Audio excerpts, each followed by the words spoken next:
A ka nevojë për një ripozicionim të Europës, qoftë ndaj Shteteve të Bashkuara, apo qoftë edhe ndaj fuqive tjera emergjente, në këtë botë të re që po krijohet, që ti the? Absolutisht po, më vjen mendje shpreha në viteve 70 e Henry Kissinger, nëse do të thrasë Europën me këtë do flas. Me këtë do flas. Një dilemë e cila nuk është përgjigjur sot e kësaj dite. Pra, sot e kësaj dite Europa vazhdon të ketë një president të Këshillit Evropian, vazhdon të ketë një presidente të Komisionit Evropian, vazhdon natyrisht të ketë dhe një president francez i cili synon të udhëheq politikën e jashtme të sigurisë, dhe një kancelar gjerman, i cili është ndër kancelarët e fundit gjerman ndër më, të themi, agresiv në politikën e jashtme dhe të sigurisë, edhe për shkak të rritjes të shpenzimeve për mbrojtjen, për sigurinë, deklaratat e tij. Pra kush është zëri me të cilin duhet flas Washingtonin në rastin konkret, dhe natyrisht kjo është edhe mungesa e kohezionit të politikën e jashtme të sigurisë së Bashkimit Evropian, por nga ana tjetër është dhe një aset për sa i përket bashkimit të vlerave ndryshme që e bën këtë kontinent, njëna kontinentin e vjetër, njëna më të veçantit në botë. Natyrisht Europa nuk është më ajo që ka qenë dikur. Sot, bile disa autor, Dimitar Beçev, për shembull i Universitetit të Oxfordit, e quan atë që quaj Scramble for Africa dikur apo për Kinën, pra ndarjen e pjesëve të tyre, e quan ndarjen e Europës sot, dhe i sheh fuqitë e tjera të mëdha, si Shtetet e Bashkuara të Amerikës, Rusinë, Kinën, si ato të cilët po kërkojnë pjesën e tyre të plaçkës brenda Bashkimit Evropian. Unë për vërtetës e shoh pak më me optimizëm çështjen e Bashkimit Evropian. Mendoj që Bashkimi Evropian vijon të jetë një treg shumë i madh ekonomik dhe tashmë me atë marrëveshjen që bën me Mercosurin, me Amerikën Latine, me Kanadan dhe me Australinë, me vende të tjera, pra ka arritur të shfuqizuar akoma më tepër për sa i përket dimensionit ekonomik dhe financiar. Natyrisht ka shumë më tepër për të bërë për sa i përket dimensionit ushtarak, por është gjithmonë NATO aty ku pjesa më e madhe e NATO-s janë. Do të jetë NATO gjithmonë, se pak më parë Arabi tha që bota ka njohur aleanca, prishën aleancat, krijon të reja. Jam shumë dakord në trajektore historike, asgjë nuk është e garantuar. Natyrisht kemi pas traktat Varshave dhe ka përfunduar, kemi pas shumë traktate të kaluarën të cilët kemi pasur një përpjekje për të krijuar një ushtri të Bashkimit Evropian që në vitet 52 me 53 me marrëveshjen e Brukselit e 55-ën kanë dështuar, siç dështoi dhe kushtetuta europiane. Por kemi një gjë në themel që më bën optimist edhe për sa i përket kësaj. Ajo që tham dhe për Trumpin në mandatin e parë, ajo që tham dhe kur ishte në fushat mandatin e dytë, që ato kërcënime që bëri qoftë ndaj NATO-s e bën i zgjuan vendet europiane, rritën buxhetet për NATO-n. E dini ju që 2016 8% e vendeve anëtare të NATO-s nuk e plotsonin 2% e PPB-s, ndërkohë që sot pothuajse të gjitha vendet anëtare të NATO-s e plotësojnë 2% dhe Polonia ka 4.13%, më shumë se Amerika, 3.3% e ka Amerika.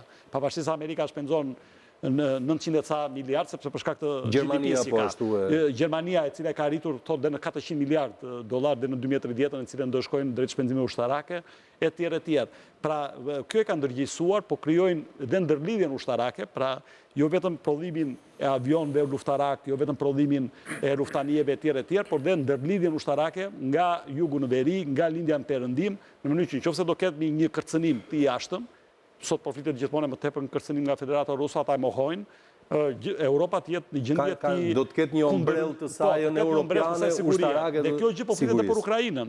Pra për Ukrainën, ombrella e saj sigurisë natyrisht do vi nga Europa më tepër se sa. Softa, gjithmonë te kjo pyetje ripozicionimi europian në këtë konfigurim të ri botror. Sigurisht që tregu europian është një treg i fortë ekonomik, politik dhe sigurisht dhe ushtarak. Ka probleme, patjetër, dhe problemet më të mëdha, mendoj, brenda Bashkimit Evropian, janë ndoshta nga rreziqet e mundshme nga ekstremizmi.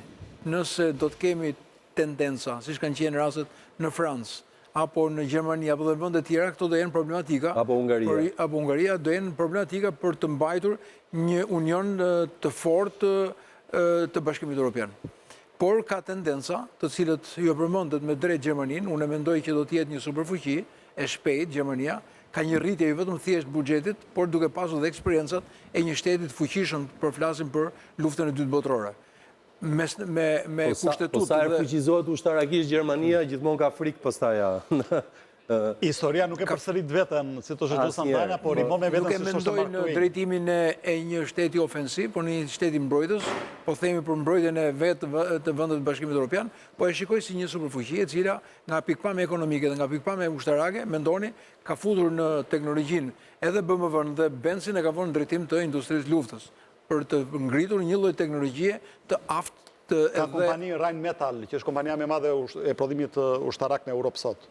Kështu që e mendoj dhe Franca nga krau tjetër përsëri ka tendencë të ngritjes jo vetëm thjesht avionëve të cilët janë të teknologjisë interesant fakt edhe Franca Angli tani në kuptimin e bashkëpunimit. Shumë interesant. Shumë interesant. Dhe kjo mund t'i paraprin ndoshta. Po dhe futja e Ukrainës Bashkimin Evropian e fuqizon.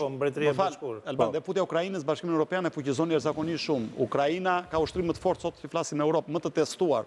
Dronët ata vërtet i kanë marrë nga amerikanët, nga turqit, po dhe i kanë sofistikuar për të përshtatur me realitetet e luftës. Burimet e inteligjencës ushtarake tregojnë që Ukraina është përpara shumë vendeve europiane për sa i përket teknologjisë ushtarake. Sepse është e testuar. Ka eksperiencën e luftës. Lufta si zhvillim. Edhe Polonia patjetër. Një fuqi tjetër e rrezikshme që është e heshtur për momentin Kina. Kina ndoshta që e heshtur. Jo, po themi e heshtur sepse po të shikojmë nuk është e përfshirë në këto. Po bën investime duke vajtur tek sektor strategjik, tek shtete për shembull, edhe në Venezuelë kemi investime kineze, të cilët janë miliarda kredi. E treguan veten në këtë operacion që në fakt, domethënë flasim për sistemin e mbrojtjes, ishte u bllokua i gjithi. Edhe rusët nuk flasim për teknologjinë ushtarake, flasim për interese ekonomike që Kina ka të shtira. Dhe nëse ka një tendencë që mund sistemet ishin ruse në mos gaboj në Venezuelë. Armatimi është rus, investimet kineze janë kryesisht janë kredira, të cilët janë miliarda dollar, dhe shlyrja e tyre nëpërmjet marrjes së produkteve të naftës.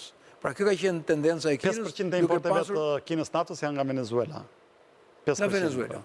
Dhe Kina mundet që rastin e Venezuelës, pra precedentin e Venezuelës, që mund të kthehet në një precedent të një doktrine politike, pra zgjidhjet e probleme politike nëpërmjet të forcës ushtarake, mund të jetë ndoshta ajo që ato kanë deklaruar 2026, vit që ajo mund të kërkojë të tentojë për të hyrë dhe për të marrë me forcë ishullin. Dhe kjo pastaj do të krijonte ndryshime të mëdha në përplasjet ushtarake dhe nuk do të kishim tendenca për të marrë Groenlandën apo sektorë të tjerë, por do të kishin problematika, pam një kinë në gjatë Covidit, sa e frikshme ishte me luftën bakteriologjike, çfarë problematika që krijoi vendeve qoftë që nuk ishte ushtria, po ishin ato format që ata përdoren. Prandaj Kina duhet të vlerësohet si një fuqi e madhe, e cila nuk ka vetëm peshën ekonomike, por duke pasur parasysh edhe shtrirjen ku ajo ka vajtur në shumë vende. Hibridizimin e ekspansionit saj.